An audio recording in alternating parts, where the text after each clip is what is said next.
மத்திய அமைச்சர் நித்யானந்த ராயின் சகோதரர் மகன் சுட்டுக் கொல்லப்பட்டிருக்கிறார். பீகார் மாநிலம் ஜகத்பூரில் சகோதரர்கள் இடையே ஏற்பட்ட தகராறில் இந்த சம்பவமானது நிகழ்ந்துள்ளது. கூடுதல் விவரங்களோடு இணைகிறார் நமது செய்தியாளர் ரமேஷ்குமார். வணக்கம் ரமேஷ்குமார், இந்த சம்பவம் தொடர்பான முழு விவரங்கள்.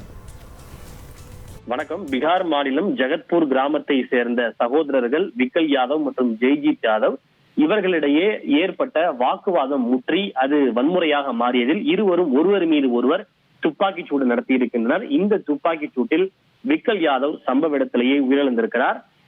ஜெய்ஜீத் யாதவ் படுகாயமடைந்திருக்கிறார். இது குறித்து தகவல் அறிந்ததும் சம்பவ இடத்திற்கு விரைந்த காவல்துறையினர் இவர்களை மருத்துவமனையில் அனுமதித்திருக்கின்றனர். மருத்துவமனையிலே விக்கல் இறந்து விட்டதாக மருத்துவர்கள் அறிவித்த நிலையில் ஜெய்ஜீத் யாதவ் உயிருக்கு ஆபத்தான நிலையில் அவர் சிகிச்சை பெற்று வருவதாக கூறப்பட்டிருக்கின்றது. இருவருக்கும் இடையே தண்ணீர் பிரச்சனை தொடர்பாக வாய் தகராறு ஏற்பட்டதாக கூறப்படுகின்றது. அந்த வாய் தகராறு முற்றிதான் இந்த துப்பாக்கிச்சூடு வரை சென்றிருக்கிறது.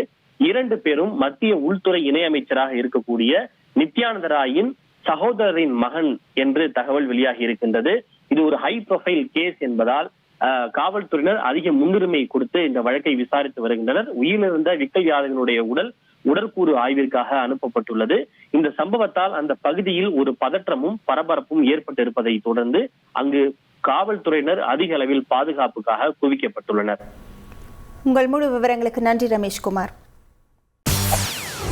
செய்திகளை உடனுக்குடன் தெரிந்து கொள்ள உடனே சப்ஸ்கிரைப் பண்ணுங்க.